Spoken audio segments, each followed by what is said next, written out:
ಮಂಗಳೂರು ವಿಶ್ವದ ವಾಸಯೋಗ್ಯ ನಗರಗಳ ಪೈಕಿ ಅತ್ಯಂತ ಪ್ರಮುಖ ಸ್ಥಾನವನ್ನ ಪಡೆದಿರುವ ನಗರ.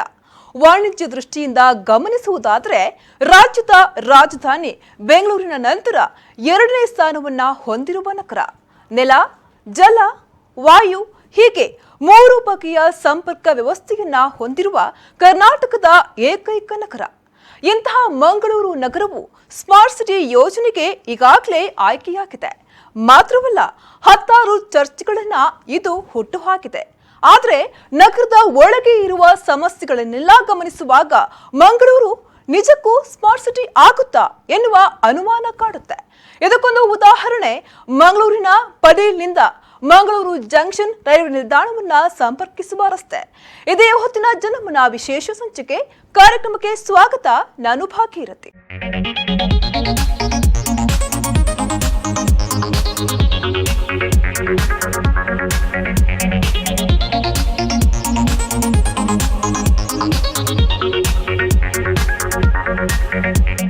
ಕೊಂಕಣ ಸುತ್ತಿ ಮೈಲಾರಕ್ಕೆ ಬಂದ ಹಾಗೆ ಎನ್ನುವ ಮಾತೊಂದಿದೆ. ಒಂದು ಊರನ್ನ ತಲುಪುವುದಕ್ಕೆ ಇರುವಂತಹ ಸುಲಭದ ದಾರಿಯನ್ನ ಬಿಟ್ಟು ಊರೂರು ಅಲೆದ ಹಾಗೆ ಅನ್ನೋದು ಈ ಮಾತಿನ ಅರ್ಥ. ಮಂಗಳೂರಿನ ಪಡೀಲ್ನಿಂದ ಮಂಗಳೂರು ಜಂಕ್ಷನ್ ರೈಲ್ವೆ ನಿಲ್ದಾಣದ ಕಡೆಗೆ ತೆರಳುವ ಮಂದಿಯ ಪಾಡು ಕೂಡ ಈ ಮಾತಿನಂತೆಯೇ ಆಗಿಬಿಟ್ಟಿದೆ. ಕಳೆದ 10 ವರ್ಷಗಳಿಂದ ರಸ್ತೆ ದುರಸ್ತಿ ಕಾಣದೆ ಪಾಳು ಬಿತ್ತಿದೆ. ಜನಪ್ರತಿನಿಧಿಗಳು ಕಣ್ಣಿತ್ತು ಕುರುಡರಾಗಿದ್ದಾರೆ. ಮಂಗಳೂರು ಭಾರತ ದೇಶದಲ್ಲಿ ವಾಸಯೋಗ್ಯವಾದ ನಗರಗಳ ಪಟ್ಟಿಯಲ್ಲಿ ಪ್ರಮುಖ ಸ್ಥಾನವನ್ನ ಪಡೆದಿರುವ ನಗರ. ಇಡೀ ರಾಜ್ಯದಲ್ಲಿ ನೆಲ, ಜಲ, ವಾಯು, ರೈಲು ಹೀಗೆ ಎಲ್ಲ ಬಗೆಯ ಸಂಪರ್ಕವನ್ನ ಹೊಂದಿರುವಂತಹ ಏಕೈಕ ನಗರ. ಜೊತೆಗೆ ಬುದ್ಧಿವಂತರ ನಗರ ಎನ್ನುವ ಹೆಗ್ಗಳಿಕೆಯೂ ಬೇರೆ. ಜೊತೆಗೆ ದೇಶದ 2ನೇ ಅತ್ಯಂತ ಸ್ವಚ್ಛ ನಗರ ಎನ್ನುವ ಹೆಗ್ಗಳಿಕೆ. ಹೀಗೆಲ್ಲ ಇರುವ ಮಂಗಳೂರು ನಗರವು ಕೇಂದ್ರ ಸರ್ಕಾರದ ಮಹತ್ವಾಕಾಂಕ್ಷಿ ಸ್ಮಾರ್ಟ್ ಸಿಟಿ ಯೋಜನೆಗೂ ಆಯ್ಕೆಯಾಗಿದೆ. ಮಂಗಳೂರು ನಗರವನ್ನ ಮತ್ತೆ ಸಮಗ್ರವಾಗಿ ಅಭಿವೃದ್ಧಿಪಡಿಸುವ ನಿಟ್ಟಿನಲ್ಲಿ ರೂಪುರೇಷೆಗಳು ಸಿದ್ಧಗೊಂಡಿವೆ. ಇಷ್ಟೆಲ್ಲ ಇರುವ ಮಂಗಳೂರಿನಲ್ಲಿ ಇನ್ನೆಂತಹ ಸಮಸ್ಯೆ ಎಂಬ ಪ್ರಶ್ನೆ ನಿಮ್ಮನ್ನ ಕಾಡಬಹುದು. ಆದರೆ ಮಂಗಳೂರು ನಗರದೊಳಗೆ 100 ಸಮಸ್ಯೆಗಳು ಜ್ವಲಂತವಾಗಿವೆ. ಮಾತ್ರವಲ್ಲ, ಹಲವಾರು ಸಮಸ್ಯೆಗಳು ಸ್ಮಾರ್ಟ್ ಸಿಟಿ ಯೋಜನೆಯ ಬಗ್ಗೆ ಅಣಕವಾಡುವಂತಿದೆ. ಇಷ್ಟೆಲ್ಲ ಸಮಸ್ಯೆಗಳನ್ನ ಇಟ್ಟುಕೊಂಡು ಮಂಗಳೂರು ಅದ್ಯಾವಾಗ ಸ್ಮಾರ್ಟ್ ಸಿಟಿ ಆಗುತ್ತೆ ಎನ್ನುವ ಅನುಮಾನ ಎಲ್ಲರನ್ನೂ ಕಾಡುತ್ತದೆ. ಇಂತಹ ಸಂಶಯ ಮೂಡಿಸುವ ಸಮಸ್ಯೆಗಳ ಪೈಕಿ ಮಂಗಳೂರಿನ ಪಡೀಲ್ನಿಂದ ಮಂಗಳೂರು ಜಂಕ್ಷನ್ ರೈಲ್ವೆ ನಿಲ್ದಾಣಕ್ಕೆ ಸಾಗುವ ರಸ್ತೆಯೂ ಒಂದು. ಹೌದು, ಮಂಗಳೂರಿನ ಪಡೀಲ್ನಿಂದ ಮಂಗಳೂರು ಜಂಕ್ಷನ್ ರೈಲು ನಿಲ್ದಾಣಕ್ಕೆ ಕನೆಕ್ಟ್ ಆಗೋ ರಸ್ತೆ ಕಳೆದ 10 ವರ್ಷಗಳಿಂದ ದುರಸ್ತಿ ಕಾಣದೆ ಕಂಗಾಲಾಗಿದೆ. ಮಾತ್ರವಲ್ಲ, ಸ್ಥಳೀಯ ಜನರಿಗೆ ಸಮಸ್ಯೆಗಳ ಸರಮಾಲೆಯನ್ನೇ ತಂದೊಡ್ಡಿದೆ. ಹೌದು, ಮಂಗಳೂರಿನ ಪಡೀಲ್ನಿಂದ ಮಂಗಳೂರು ಜಂಕ್ಷನ್ ರೈಲ್ವೆ ನಿಲ್ದಾಣದವರೆಗೆ ಸಂಪರ್ಕಿಸುವ ರಸ್ತೆ ಸಂಪೂರ್ಣವಾಗಿ ಹದಗೆಟ್ಟು ಹೋಗಿದೆ. ಈ ರಸ್ತೆ ಡಾಮರು ಭಾಗ್ಯವನ್ನ ಕಾಣದೆ ಅದೆಷ್ಟೋ ವರ್ಷವಾಯಿತು, ಆ ಭಗವಂತನೇ ಬಲ್ಲ. ಹಣೆಬರಹಗೆಟ್ಟ ರಸ್ತೆಯಿಂದಾಗಿ ಈ ಭಾಗದ ಜನತೆಗೆ ನೆಮ್ಮದಿ ಎನ್ನುವುದು ಮರೀಚುಕೆಯಾಗಿದೆ. ನಾವು ಇಷ್ಟೆಲ್ಲ ಹೇಳ್ತಾ ಇರೋದು ಮಂಗಳೂರಿನ ಪಡೀಲ್ ಬಳಿಯಿಂದ ಮಂಗಳೂರು ಜಂಕ್ಷನ್ ರೈಲು ನಿಲ್ದಾಣಕ್ಕೆ ಸಂಪರ್ಕ ಕಲ್ಪಿಸುವ ರಸ್ತೆಯ ಬಗ್ಗೆ. ಹೌದು, ಮಂಗಳೂರಿನ ಪಡೀಲ್ ಕೊಚ್ಚಿನ್ ಬೇಕರಿ ಎದುರು ಭಾಗದಿಂದ ನೂತನ ಜಿಲ್ಲಾಧಿಕಾರಿ ಕಚೇರಿ ಮೂಲಕ ಮಂಗಳೂರು ಜಂಕ್ಷನ್ ರೈಲು ನಿಲ್ದಾಣವನ್ನು ಸಂಪರ್ಕಿಸುವ ರಸ್ತೆ ಸಂಪೂರ್ಣವಾಗಿ ಹದಗೆಟ್ಟಿದೆ. ಯಾವ ಮಟ್ಟಿಗೆ ಹದಗೆಟ್ಟಿದೆ ಅಂದ್ರೆ, ಇಲ್ಲಿ ರಸ್ತೆ ಡಾಮರು ಭಾಗ್ಯವನ್ನ ಕಾಣದೆ ಅದೆಷ್ಟೋ ವರ್ಷಗಳಾಗಿ ಹೋಗಿದೆ. ಹೌದು, ಪಡೀಲ್ನಲ್ಲಿ 100 ಕೋಟಿ ರೂಪಾಯಿ ವೆಚ್ಚದಲ್ಲಿ ನಿರ್ಮಾಣಗೊಳ್ತಾ ಇರುವ ಜಿಲ್ಲಾಧಿಕಾರಿ ಕಚೇರಿ ಪಕ್ಕದಲ್ಲೇ ಈ ರಸ್ತೆ ಹಾದು ಹೋಗ್ತಾ ಇದೆ. ಆದರೂ ಕೂಡ ಮಂಗಳೂರು ಮಹಾನಗರ ಪಾಲಿಕೆಯ ದಿವ್ಯ ನಿರ್ಲಕ್ಷ್ಯಕ್ಕೆ ಒಳಗಾಗಿರುವುದು ಅಚ್ಚರಿಯೇ ಸರಿ.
ಹೊಂಡ ಗುಂಡಿಗಳಿಂದ ರಸ್ತೆ ಸಂಪೂರ್ಣ ತುಂಬಿ ಹೋಗಿದೆ. ವಾಹನಗಳಲ್ಲಿ ಸಂಚರಿಸುವಾಗ ಸರ್ಕಸ್ ಮಾಡಿಕೊಂಡೇ ಸಂಚರಿಸಬೇಕಾದ ದುಸ್ಥಿತಿ. ಈ ಭಾಗದಲ್ಲಿ ಸಾಕಷ್ಟು ಮನೆಗಳಿವೆ.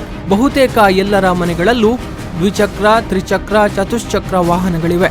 ಆದರೆ ಇವರೆಲ್ಲರೂ ತಮ್ಮ ಮನೆಯವರೆಗೆ ವಾಹನಗಳನ್ನ ಕೊಂಡೊಯ್ಯಬೇಕು ಅಂದ್ರೆ ಸಾಕಷ್ಟು ದೂರವನ್ನ ವೃಥಾ ಕ್ರಮಿಸಬೇಕು. ಇದಕ್ಕೆ ಕಾರಣ ಹೊಂಡ ಗುಂಡಿಗಳಿಂದಾಗಿ ಮಾಯವಾಗಿರುವ ರಸ್ತೆ. ಇದು ಈ ಭಾಗದ ಮನೆಗಳಲ್ಲಿ ಹಲವಾರು ಮಂದಿ ವೃದ್ಧರಿದ್ದಾರೆ. ಪ್ರತಿಷ್ಠಿತ ಕ್ಯಾಂಪ್ಕೋ ಸಂಸ್ಥೆಯ ಸಿಬ್ಬಂದಿಯ ಕ್ವಾರ್ಟರ್ಸ್ ಕೂಡ ಇಲ್ಲಿದೆ.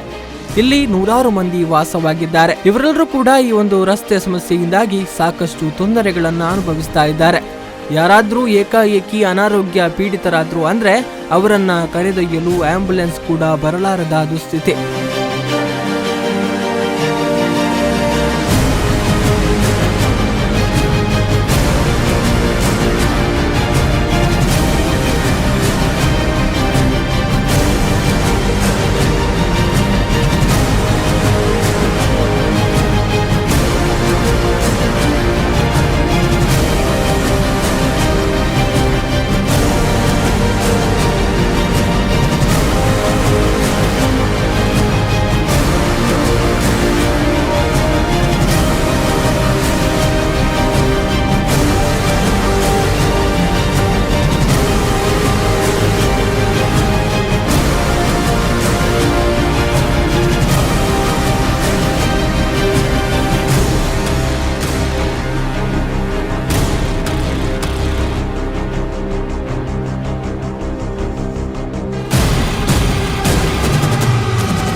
ಇಷ್ಟೆಲ್ಲ ಸಮಸ್ಯೆಗಳನ್ನ ಮೌನವಾಗಿಯೇ ಸಹಿಸಿಕೊಂಡು ಬಾಳಬೇಕಾದ ದೌರ್ಭಾಗ್ಯ ಈ ಭಾಗದ ಜನರದ್ದು.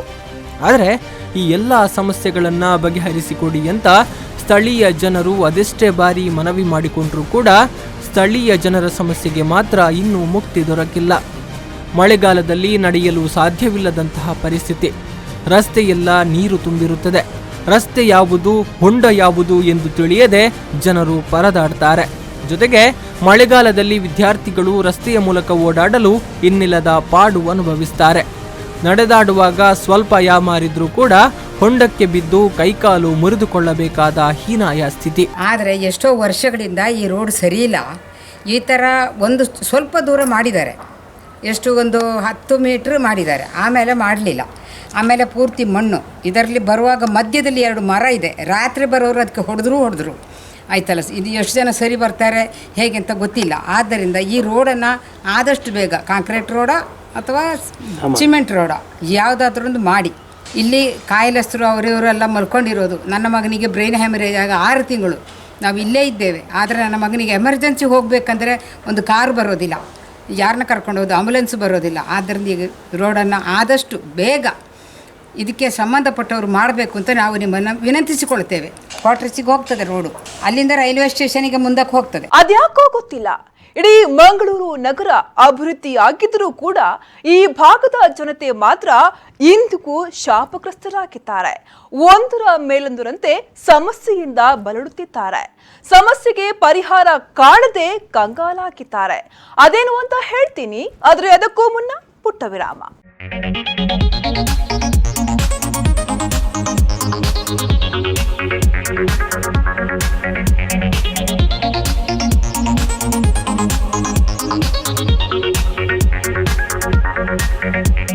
ನಗರದ ಬೇರೆ ಎಲ್ಲ ಪ್ರದೇಶಗಳನ್ನ ಗಮನಿಸಿದರೆ ಈ ಪ್ರದೇಶ ತೀರಾ ಕಡೆಗಣಿಸಲ್ಪಟ್ಟಿದೆ. ಇನ್ನು ಈ ಭಾಗದ ಜನರಿಗೆ ರಸ್ತೆಯದ್ದೊಂದೇ ಸಮಸ್ಯೆ ಅಂತ ಭಾವಿಸಬೇಡಿ. ಇಲ್ಲಿ ಸಮಸ್ಯೆಗಳ ಸರಮಾಲೆಯೇ ಇದೆ. ಇವುಗಳನ್ನೆಲ್ಲ ಅನುಭವಿಸಿ ಇಲ್ಲಿನ ಜನರು ಹೈರಾಣಾಗಿ ಹೋಗಿದ್ದಾರೆ. ಹೌದು, ಇಲ್ಲಿನ ಸಮಸ್ಯೆ ಕೇವಲ ರಸ್ತೆಯದ್ದು ಒಂದೇ ಅಂತ ನೀವು ಅಂದುಕೊಂಡ್ರೆ ನಿಮ್ಮ ಊಹೆ ತಪ್ಪಾಗುತ್ತೆ. ಈ ಪ್ರದೇಶದಲ್ಲಿ ಬೀದಿ ದೀಪದ ವ್ಯವಸ್ಥೆಯಂತೂ ಕಣ್ಣಿಗೆ ಕಾಣೋದಿಲ್ಲ. ಯಾರ್ಯಾರೋ ಅಪರಿಚಿತರು ಬಂದು ಇಲ್ಲಿ ರಸ್ತೆಯಲ್ಲೇ ಕುಳಿತುಕೊಂಡಿರ್ತಾರೆ. ಒಂಟಿ ಮಹಿಳೆಯರು ಓಡಾಡಲು ಸಾಕಷ್ಟು ಭಯ ಪಡ್ತಾರೆ. ಹೆಣ್ಣು ಮಕ್ಕಳಂತೂ ಇಲ್ಲಿ ನಡೆದಾಡಲು ಸಾಧ್ಯವೇ ಇಲ್ಲ ಎನ್ನುವಂತಹ ಪರಿಸ್ಥಿತಿ. ಟಾರ್ಚ್ ಹಿಡಿದುಕೊಂಡು ಹೋದ್ರೂ ಕೂಡ ನಮ್ಮನ್ನ ಯಾರೋ ಹಿಂಬಾಲಿಸ್ತಾ ಇದ್ದಾರೆ ಎನ್ನುವಂತಹ ಭಯ ಹುಟ್ಟಿಸುವಂತಹ ವಾತಾವರಣ ಇಲ್ಲಿ ಕಂಡುಬರುತ್ತದೆ ಎಂದು ಅಳಲು ತೋಡಿಕೊಳ್ಳುತ್ತಾರೆ ಸ್ಥಳೀಯರು. ಜೊತೆಗೆ ದರೋಡೆಕೋರರ ಹಾವಳಿಯೂ ಇಲ್ಲಿದೆ. ಅದೆಷ್ಟೋ ಮಂದಿಯನ್ನ ಮಹಿಳೆಯರನ್ನ ಅಡ್ಡಗಟ್ಟಿ ಪರ್ಸ್, ಚಿನ್ನಾಭರಣಗಳನ್ನ ಲೂಟಿಗೈದ ಉದಾಹರಣೆಯೂ ಇದೆ. ಮಳೆಗಾಲದ ಅವಸ್ಥೆಯಂತೂ ದೇವರಿಗೆ ಪ್ರೀತಿ. ಏನೋ ಇಲ್ಲಿನ ದುರವಸ್ಥೆಯನ್ನ ಕಂಡು ಸ್ಥಳೀಯ ಮನೆಗಳ ಮಂದಿ ತಮ್ಮ ಮನೆಗಳಿಂದಲೇ ಸಿಮೆಂಟ್, ಜಲ್ಲಿಹುಡಿ ಇತ್ಯಾದಿಗಳನ್ನು ತಂದು ರಸ್ತೆಯ ಹೊಂಡಗಳನ್ನು ಮುಚ್ಚಿಸಲು ಯತ್ನಿಸ್ತಾ ಇದ್ದಾರೆ. ಆದರೆ ಮಳೆ ನೀರಿನ ರಭಸಕ್ಕೆ ಇದು ಕೂಡ ಮಳೆ ನೀರಿನ ಜೊತೆಗೆ ಹರಿದು ಹೋಗ್ತಾ ಇದೆ. ಇನ್ನು ಈ ಪ್ರದೇಶದಲ್ಲಿರುವ ಕಟ್ಟಡವೊಂದರಿಂದ ಶೌಚಾಲಯ ಸಹಿತ ಸ್ನಾನಗೃಹದ ನೀರನ್ನ ನೇರವಾಗಿ ರಸ್ತೆಯ ಮೂಲಕ ಹರಿಬಿಡ್ತಾ ಇದ್ದಾರೆ. ಇದರಿಂದ ಸುತ್ತಮುತ್ತಲಿನ ಪ್ರದೇಶದಲ್ಲಿ ದುರ್ವಾಸನೆಯಿಂದ ಜನರು ಮೂಗು ಮುಚ್ಚಿಕೊಂಡೇ ಇರಬೇಕಾದಂತಹ ಪರಿಸ್ಥಿತಿ. ಈ ಸಂದರ್ಭದಲ್ಲಿ ವಾಹನಗಳು ಸಂಚರಿಸುವಾಗ ಕೊಳಚೆ ನೀರು ಮೈಮೇಲೆ ಸಿಂಚನವಾಗಿ ಜನರು ಮತ್ತೆ ಸ್ನಾನ ಮಾಡಿಕೊಂಡು ಹೊರಡಬೇಕಾದ ದುಸ್ಥಿತಿ ಇಲ್ಲಿನ ಜನರದ್ದು. ಇನ್ನು ಇಲ್ಲಿನ ಸಮಸ್ಯೆಗಳನ್ನ ಸಾಕಷ್ಟು ಬಾರಿ ಸ್ಥಳೀಯ ಕಾರ್ಪೊರೇಟರ್ ಗಮನಕ್ಕೆ ತರಲಾಗಿದೆ. ಆದರೆ ಫಲಿತಾಂಶ ಮಾತ್ರ ಶೂನ್ಯ. ತಮ್ಮಿಂದ ಸಾಧ್ಯ ಆದಷ್ಟು ಮಟ್ಟಿಗೆ ಸಮಸ್ಯೆಯನ್ನ ಬಗೆಹರಿಸೋದಿಕ್ಕೆ ಕಾರ್ಪೊರೇಟರ್ ಶ್ರಮ ಪಡ್ತಾ ಇದ್ದಾರೆ ಅಂತಾರೆ ಸ್ಥಳೀಯರು. ಆದರೆ ಅಭಿವೃದ್ಧಿ ಅನ್ನೋದಂತೂ ಆಗ್ಲೇ ಇಲ್ಲ ಅನ್ನುವುದು ಸ್ಥಳೀಯರ ಆರೋಪ. ವಯಸ್ಕರಿಗಂತೂ ನಡೆದಾಡಲು ಕೂಡ ಸಾಧ್ಯವಿಲ್ಲ. ವಾಹನಗಳಲ್ಲಿ ಓಡಾಡುವ ಮಂದಿಗೆ ಬೆನ್ನು ನೋವು, ಸೊಂಟ ನೋವು, ಕೀಲು ನೋವು ಇತ್ಯಾದಿಗಳು ಉಚಿತವಾಗಿ ಲಭಿಸುತ್ತವೆ. ಯಾರ ಬಳಿ ಹೇಳಿಕೊಂಡರೂ ಏನೂ ಪ್ರಯೋಜನವಾಗಿಲ್ಲ ಅನ್ನುವುದು ಸ್ಥಳೀಯರ ಕೊರಗು. ನನ್ನ ಹೆಸರು ಲೀನಾ ಅಂತ. ತುಂಬ ಸಮಯ ಆಯಿತು. ಇದು ಮಳೆಗಾಲದಲ್ಲಿ ನೀರು ತುಂಬಿ ನಮಗೆ ನಡೀಲಿಕ್ಕೆ ಆಗೋದಿಲ್ಲ. ನಮ್ಮ ಮಕ್ಕಳು ಸ್ಕೂಲಿಗೆ ಹೋಗುವಾಗ ಶೂಸ್ ಹಾಕ್ಕೊಂಡು ಹೋಗ್ತಾರೆ. ಶೂಸು ಚಂಡಿ ಆದರೆ ನಡೀಲಿಕ್ಕೆ ಹೇಗಂತ ಯೂನಿಫಾರ್ಮ್ಗೆಲ್ಲ ನೀರು ಹಟ್ತದೆ ಒಂದು. ಮತ್ತು ಹೊಂಡ ಒಂದು ಚೂರು ಹುಷಾರಿಲ್ಲದಿದ್ದರೆ ಆ ಹೊಂಡಕ್ಕೆ ನಮ್ಮ ಕಾಲು ನೀರಿದ್ದದ್ದು ನಮಗೆ ಹೊಂಡ ನೀರಿರುವಾಗ ಹೊಂಡ ಅಂತ ಗೊತ್ತೇ ಆಗಲ್ಲ ಒಂದು. ಮತ್ತೊಂದು ಲೈಟ್ ಕೂಡ ಇಲ್ಲ. ಲೈಟ್ ಕೆಲವೊಮ್ಮೆ ಅದು ಯಾರೋ ಒಂದು ಹಾಕಲಿಕ್ಕೆ ಅಂದರೆ ರಾತ್ರಿ ನಮ್ಮ ಮಕ್ಕಳು ಹುಡುಗಿಯರೆಲ್ಲ ಬರುವಾಗ ನಮಗೆ ಭಾಳ ಹೆದರಿಕೆ. ಇಲ್ಲಿ ಯಾರ್ಯಾರಲ್ಲಿ ಇರ್ತಾರೆ ಆ ಮೂಲೆಯಲ್ಲೆಲ್ಲ, ನಮಗೆ ಬರಲಿಕ್ಕೆ ಹೆದರಿಕೆ. ನಮಗೆ ಹೆಂಗಸರಿಗೆ ಕೂಡ ಹೆದರಿಕೆ. ನಾವು ಮೇಲಿಂದ ಬರಬೇಕು, ಅಳಪೆಯಿಂದ ಮೇಲೆ. ಇಲ್ಲಿಂದ ಬಂದರೆ ನಮಗೆ ಹೆದರಿಕೆ, ಅಂದರೆ ಕತ್ತಲೆ ಇರ್ತದೆ, ತುಂಬ ಕತ್ತಲೆ ಇರ್ತದೆ. ಟಾರ್ಚ್ ಹಿಡ್ಕೊಂಡು ಹೋದರೆ ಕೂಡ ನಮಗೆ ಯಾರು ಬಂದರೆ ಹೆದರಿಕೆ ಆಗುತ್ತೆ. ತುಂಬ ಮಂದಿ ನಿಲ್ಲಿಸಿ ಅವ್ರದ್ದು ಕಿಸೆದು ಎಲ್ಲ ಹಣ ಎಲ್ಲ ಇಸ್ಕೊಂಡು ಹೊಡೆದೆಲ್ಲ ಮಾಡಿದ್ದಾರೆ ಮುಂಚೊಮ್ಮೆ. ನಂತರ ಇದು ಮತ್ತು ಮಳೆಗಾಲದಲ್ಲಿ ಅಂತೂ ಹೋಗ್ಲಿಕ್ಕಿಲ್ಲ. ನಾವು ಲಾಸ್ಟ್ ನಮ್ಮ ಮನೆಯಿಂದ ಸ್ವಲ್ಪ ಎಂಥ ಇದ್ದರೆ ಸಿಮೆಂಟ್ ಇದೆಲ್ಲ ಇದ್ದು ಅಲ್ಲಿ ಹಾಕಿದರೆ ಕೂಡ ಪುನಃ ತುಂಬ ನೀರು ಬರೋ ಹೋಗ್ತದೆ. ಅದೇ ರೋಡ್ ಕಂಟಿನ್ಯೂಸ್ ಆಗಿ ರೈಲ್ವೆ ಸ್ಟೇಷನ್ಗೆ ಹೋಗ್ತದೆ. ನಮಗೆ ಕ್ಯಾಂಪ್ಕೋದ ಹತ್ತಿರದಿಂದ ರೈಲ್ವೆ ಸ್ಟೇಷನ್ಗೆ ಹೋಗ್ತದೆ. ಅಲ್ಲಿ ಕೂಡ ಹಾಗೆ.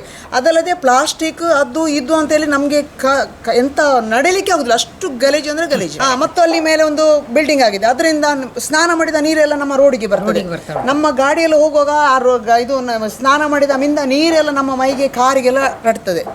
ಗಲೀಜು ನೀರು ಬರ್ತದೆ. 2 ಸಲ ಹೋಗಿ ಅವರಿಗೆ ಹೇಳಿದೆವು, ಸ್ವಲ್ಪ ಬಂದ್ ಮಾಡಿದರು. ಆದರೆ ನಾವು ಒಮ್ಮೆ ಬೆಳಿಗ್ಗೆ ಬರುವಾಗ ನೀರು ಹೋಗ್ತಾ ಇರ್ತದೆ, ಸ್ನಾನ ಮಾಡಿದ ನೀರು. ಮತ್ತು ನಮಗೆ ಇಲ್ಲಿಗೆ ಇದು ವಿಜಯ್ ಕುಮಾರ್ ಇವರು ನಮಗೆ ಕಾರ್ಪೊರೇಟರ್ ಅವರದ ತುಂಬ ಸಲ ಹೇಳಿದೆವು, ಸ್ವಲ್ಪ ಹೆಲ್ಪ್ ಮಾಡಿದ್ದಾರೆ ಅವರು. ಆದರೂ ಕೂಡ ಇಂಪ್ರೂವ್ ಆಗೋದು ಇನ್ನೂ ಕೂಡ ಗೊತ್ತಾಗಲ್ಲ. ಹೋಗಲಿಕ್ಕೆ ಅಂತ ಆಗೋದೇ ಇಲ್ಲ, ನಡೀಲಿಕ್ಕೇನೆ ಆಗೋಲ್ಲ. ಏಜಿನವ್ರಿಗೆ ನಡೀಲಿಕ್ಕೇನೆ ಆಗೋದಿಲ್ಲ. ಗಾಡಿಯಲ್ಲಿ ಹೋದರೆ ಕೂಡ ಅವ್ರದ್ದು ಸೊಂಟ ನೋವು ಅಂತೇಳಿ ಹೇಳ್ತಾರೆ.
ಇದಿಷ್ಟು ಸೋ ಕಾಲ್ ಡೆವಲಪ್ ಆಗಿರುವ ಮಂಗಳೂರು ನಗರದ ಹೃದಯ ಭಾಗದಲ್ಲೇ ಇರುವ ಶಾಪಗ್ರಸ್ತ ಪ್ರದೇಶದ ಕತೆ. ಸ್ಮಾರ್ಟ್ ಸಿಟಿ ಆಗೋಕೆ ಹೊರಟಿರೋ ಮಂಗಳೂರಿನ ಒಳಭಾಗದ ಪ್ರದೇಶಗಳ ವ್ಯಥೆ. ಇನ್ನಾದರೂ ಜನಪ್ರತಿನಿಧಿಗಳ ಕಣ್ಣು ತೆರೆಯಲಿ. ಈ ಮೂಲಕ ಈ ಶಾಪಗ್ರಸ್ತ ಪ್ರದೇಶಕ್ಕೊಂದು ಮುಕ್ತಿ ಲಭಿಸಲಿ ಅಂತ ಆಶಿಸುತ್ತಾ ಕಾರ್ಯಕ್ರಮವನ್ನ ಮುಕ್ತಾಯಗೊಳಿಸ್ತಾ ಇದ್ದೇನೆ. ನಿರಂತರ ಸುದ್ದಿ, ಮಾಹಿತಿ, ಮನೋರಂಜನೆಗಾಗಿ ನೋಡ್ತಾ ಇರಿ ನಿಮ್ಮ ನೆಚ್ಚಿನ ವಿ4 ನ್ಯೂಸ್. ನಮಸ್ಕಾರ.